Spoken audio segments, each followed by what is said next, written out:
योगे यहाँ विराजमान सभी को मैं नमस्कार करता हूँ, प्रणाम करता हूँ। सभी ने भगवान नारद जी के विषय में, चाहे उनके जीवन की कुछ कथाएं हों, चाहे उनके पत्रकारिता का जो स्वभाव था उसका विषय हो, आप सबने उनके विषय में बहुत अच्छी बातें कही। प्रसंग सब वही है उनके। आज हम जयंती मना रहे हैं, उनकी जयंती परसों थी, कार्यक्रम कभी भी किया जा सकता है। तो सभी से पहले तो मैं एक आग्रह यह करूंगा कि ये जो जयंती का कार्यक्रम है, योगी जी ने राष्ट्रीय स्वयंसेवक संघ शब्द का प्रयोग किया था, ये संघ का कोई कार्यक्रम नहीं, ये समाज का कार्यक्रम है और ये आपका कार्यक्रम है। केवल संघ तो इतना सा करता है कि कोई अच्छी चीज है, हम कहीं विस्मृत हो गए हैं, उसको नहीं कर पा रहे हैं। जैसे आपने जामवंत जी और हनुमान जी का एक प्रसंग आता है रामायण में, जब समुद्र को नहीं लांग पा रहे थे तो जामवंत जी ने उनको हनुमान जी की जो शक्ति थी उसका जागरण किया और हनुमान जी जो स्वयं का समुद्र था उसको तुरंत लांग के और लंका में पहुंच गए। और फिर ये रामायण की कथा है, सबने सुनी है, सबको पता है।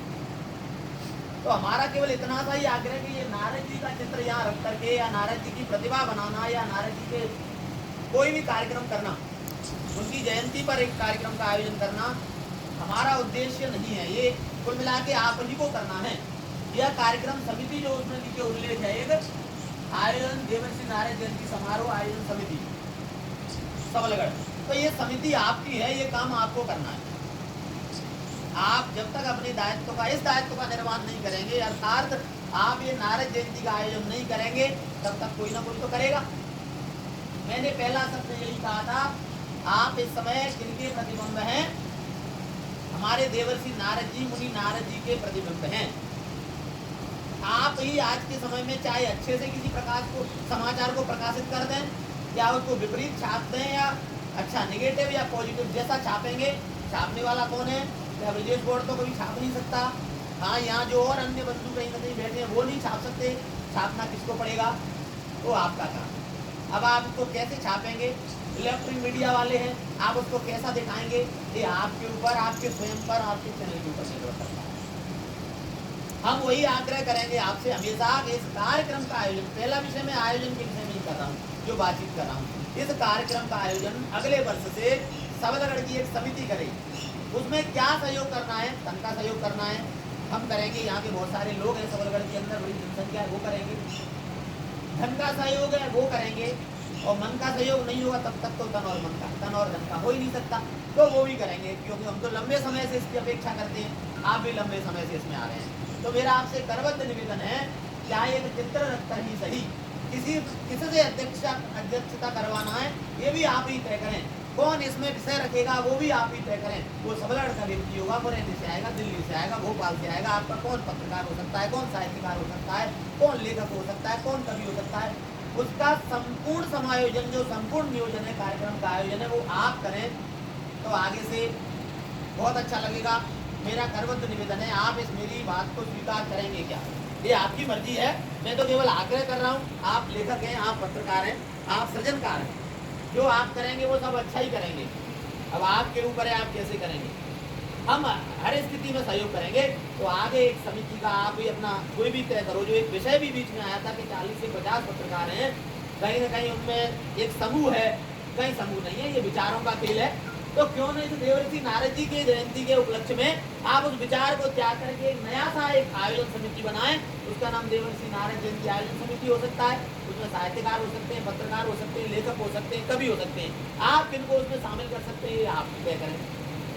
क्योंकि हमारा प्रचार विभाग इस काम को देखता है, तो हमारे नरेंद्र जी हैं, अवधेश जी हैं और सिमोहन भाई साहब हैं, यानी ये इस काम को करने में आपके साथ रहेंगे। आप पीछे लाइन में खड़े हो जाएंगे, आप जैसा कहेंगे, आपको लगता है नहीं आप आगे चलने के लिए तैयार। और भी बहुत सारे हमारे सब कार्यकर्ता हैं, अच्छे मन से पूर्ण सहयोग के साथ, तन मन और धन तीनों चीज के साथ आपके साथ खड़े रहेंगे।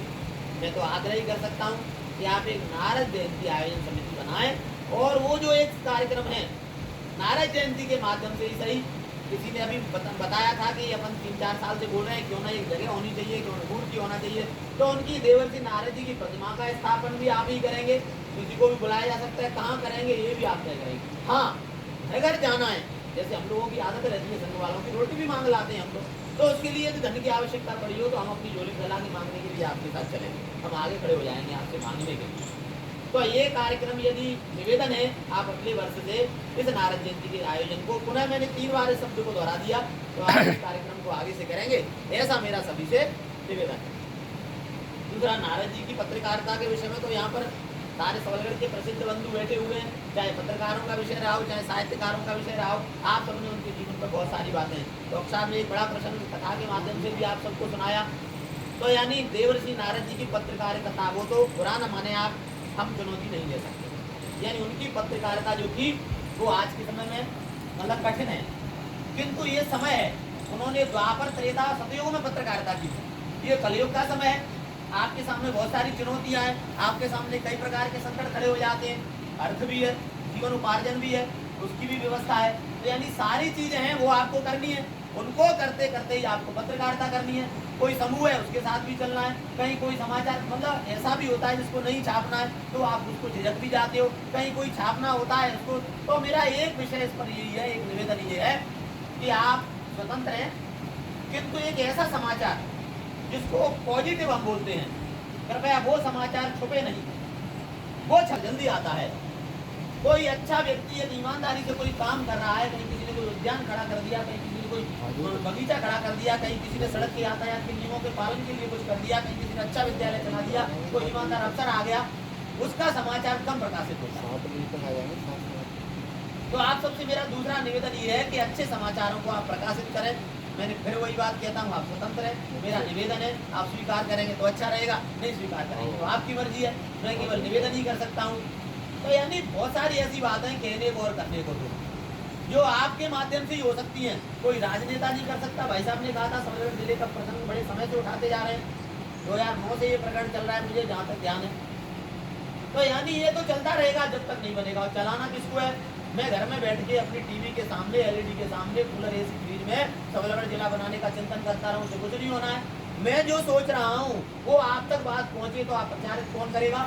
जैसे राजकुमार जी भाई साहब ने भी अपने मध्य प्रदेश के उप मुख्यमंत्री जी आए थे अपने शुक्ला जी, तो उनके सामने वो विषय उन्होंने रखा, क्यों भैया उप मुख्यमंत्री जी क्या हो रहा है जिले का।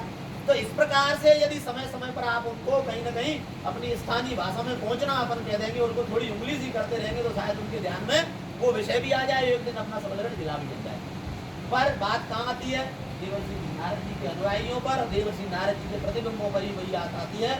आप यदि प्रयास करेंगे तो किसी राजनेता का इसकी हिम्मत नहीं है, किसी प्रशासन की हिम्मत नहीं है, समाज आपके साथ खड़ा हो जाएगा। हमारे पास एक बहुत बड़ी शक्ति है, मैं व्यक्तिगत रूप से कह रहा हूँ, जन समूह है, हम आपके साथ खड़ा कर देंगे। संघ खड़ा नहीं होगा, समाज खड़ा करे होगा।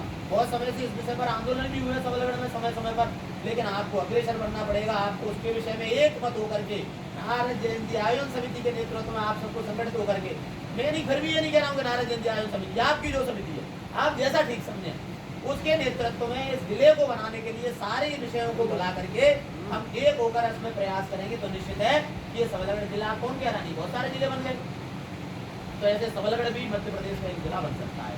ये समस्या का हल भी कौन करेगा? आप ही करेंगे। मुख्य बात में कुछ बिंदु और हैं, कुछ छोटा सा विषय रखूंगा, आपको जल्दी होगी लेकिन क्षमा चाहता हूँ, मेरी बात को सुनिए।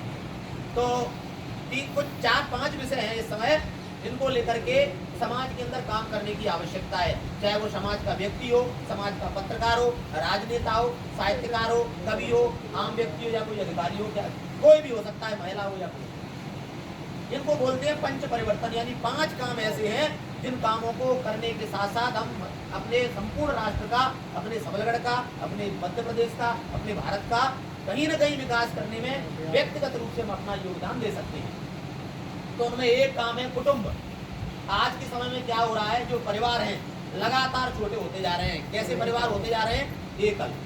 संयुक्त परिवारों की जो कल्पना हमारे भारत में हुआ करती थी, यानी घर में 4 भाई रहते थे, ऐसा नहीं है कि नहीं है, यहाँ भी है, पूरे भी बैठे हुए, इनका परिवार संयुक्त परिवार है, आज भी होता है परिवार की बच्चे करते हैं, ऐसे कई बंधु हैं। तो क्यों ना हो सकता है भोजन अलग बन जाए, लेकिन बाहर से प्रदर्शित न हो। यदि संयुक्त परिवार रहता है तो बहुत सारी समस्याओं का उसमें हल है। एकल परिवार के कारण आज के समय में विकृतियां पैदा हो रही हैं। घर की माता बहनें हैं, टीवी के एलईडी के सामने बैठ जाएंगी, इस प्रकार के नाटकों का आज के समय चित्रण हो रहा है। मैं आदरणीय राजीव भारती जी के उनको पढ़ता रहता हूँ, उनके वो फेसबुक पर कभी कभी, ऐसा नहीं है केवल यही, बहुत सारे लोगों के आते हैं, तो यानी उसमें वो उस पर कटाक्ष करते हैं, यानी वर्तमान में जो भारतीय संस्कृति को ह्रास कर रहे हैं उनके विषय में लगातार ऐसी चीजें पोस्टें भी आती रहती हैं अच्छी भी। तो यानी जो संयुक्त परिवार में है वो एकल परिवार में कभी नहीं हो सकता। किसी भी समस्या का हल यदि हमको परिवार की समस्या का हल करना है तो संयुक्त परिवार से सहज हो सकती है। पहले ऐसे परिवार होते थे, एक कहाँ जा रहा है, रिश्तेदारी में जा रहा है, एक कहाँ जा रहा है, नौकरी कर रहा है, एक क्या कर रहा है, खेती किसान देख रहा है, एक क्या कर रहा है, सामाजिक कार्य। यानी 4 भाई हैं तो 4 प्रकार के काम है और पता नहीं लगता कौन काम कैसे हो गया। अब एक भाई है, सब कुछ उसी को करना है, एक पत्रकार है तो उसको पत्रकारिता करनी है, अगर कर्मचारी है तो उसको नौकरी करनी है, मजदूर है तो मजदूरी करनी है, किसान है तो खेती करनी है, यानी कुछ न कुछ जो भी करना है उसी को करना है। सहयोग के रूप में एक प्राणी है तो कौन है, घर में एक महिला है, तो उसके पास कोई काम बचता नहीं है तो वो टीवी के सामने बैठी है और वो क्या देख रही है। मैं मातृशक्ति की बुराई नहीं कर रहा हूँ, पर बुराई को जल्दी ग्रहण किया जाता है। घर में जो बच्चे हैं वो अपने विद्यालय निकल जाते हैं, एक अकेली महिला घर में क्या करेगी, तो कहीं ना कहीं दिमाग में विकार भी उत्पन्न होते हैं। तो यानी संयुक्त परिवार की तरफ थोड़ा सा सोचिए। ऐसा नहीं है आप यहाँ से जाएंगे 4 भाई चलो आ जाओ इकट्ठे हो जाओ आज सब कुछ, ये जो चूल्हे अलग अलग बने, ऐसा नहीं है। ये तो आप जब तक आप प्रयास नहीं करेंगे, सब कुछ कहाँ से होता है, हृदय से होता है। जब तक मन से नहीं होगा तब तक संयुक्त परिवार संभव नहीं। तो आप प्रयास करिए कि ये जो संयुक्त परिवार की परिभाषा है, इकट्ठे होने की नहीं कह रहा हूँ मैं, विचार की बात कर रहा हूँ। 4 भाई एक घर में रहना बोलते नहीं एक दूसरे से, मेरा अर्थ वहाँ से है, वो जो अपना जो विचार है वो एक रहे। दूसरा एक चीज है समरसता। आज के समय में हमारे यहाँ जो द्वेष है, जातिगत द्वेष है, ऊंच नीच का भाव है, उसके कारण हम दुनिया से 50 वर्ष लगभग पीछे चल रहे हैं। यानी आपको उस चीज को धारण करना पड़ेगा। विश्व के जितने भी प्रगतिशील देश हैं जिन्होंने विकास किया है वो सब कहीं ना कहीं इस चीज से बिल्कुल दूर है। आप किसी क्रिश्चियन सभ्यता में जाइए, वहाँ कहीं जाति का उल्लेख नहीं होगा। किसी इस्लामिक सभ्यता में जाइए, वहाँ किसी जाति का उल्लेख नहीं होगा। क्यों? इस सनातन संस्कृति में ये जातिवादता है, यदि है, बनाई है, हमारे वर्ण व्यवस्था है, जाति व्यवस्था है, सब ठीक है, बनी है, वो गलत नहीं बनी है, वो भी उस समय अच्छे सोच समझ के किसी ने बनाई है। तो उस पद्धति को हम खत्म करने की बात नहीं कर रहे, लेकिन अपने विचारों में उसमें हमें समरसता होना चाहिए। यदि आप किसी बड़े शहर में जाइए, किसी उच्च पद के व्यक्तियों के पास जाइए, तो वहाँ पर आपको ये नहीं दिखेगी। आप जिस होटल में भोजन कर रहे हैं, किसका होटल है, कौन बना रहा है, कोई लेना देना नहीं है। आप कहीं किसी कार्यालय में जाइए, कौन अधिकारी है, कौन भ्रष्ट है, कोई लेना देना नहीं है। यानी वहाँ भी ये भेद भूल जाते हैं, लेकिन हम कहाँ अपनी गली, अपने मोहल्ले में, अपने पड़ोसी के साथ ही बात करते हैं। तो ये प्रयास रहे कि इस पर भी यदि हमारा ध्यान थोड़ा सा आकर्षित हो तो कहीं ना कहीं हम और थोड़ा सा इस विषय को जाते ऊपर जा सकते हैं। आज देखिए, जातिगतता के नाम पर कोई भी काम हो उसको सफलता कर लेते हैं, लेकिन वही काम राष्ट्रीयता के नाम पर यदि होता है तो उसको असफलता दिखाई जाती है। किसी भी जातिगत व्यक्ति के निर्वाचन का विषय आता है तो सहज एक मतदान कर देते हैं, लेकिन राष्ट्रीय विषय कोई आता है, किसी मुद्दे को लेकर आता है तो कहीं ना कहीं हम थोड़ा सा अपने आप को किनारा करने लगते हैं। तीसरी बात जो मेरी, मैंने एक कहा कुटुंब की बात, दूसरी मैंने कही समरसता की बात, तीसरा विषय में जो बोलना वो है पर्यावरण। आज के समय में भीषण गर्मी में दोपहर के समय में यहाँ सबको कब आग्रह किया था, कितने बजे आना था भाई साहब, 4 बजे का निवेदन किया, लेकिन आना कब प्रारंभ हुआ, धीरे धीरे 4:15, 4:30 और लगभग 5 तो क्या 5:30 बजे तक मजदूरों का आगमन हुआ। यह कार्यक्रम 1.5 घंटे में संपन्न हो सकता था, 1.5 घंटे का ही कार्यक्रम था, लेकिन कहीं ना कहीं विलंबता के कारण। ये क्यों?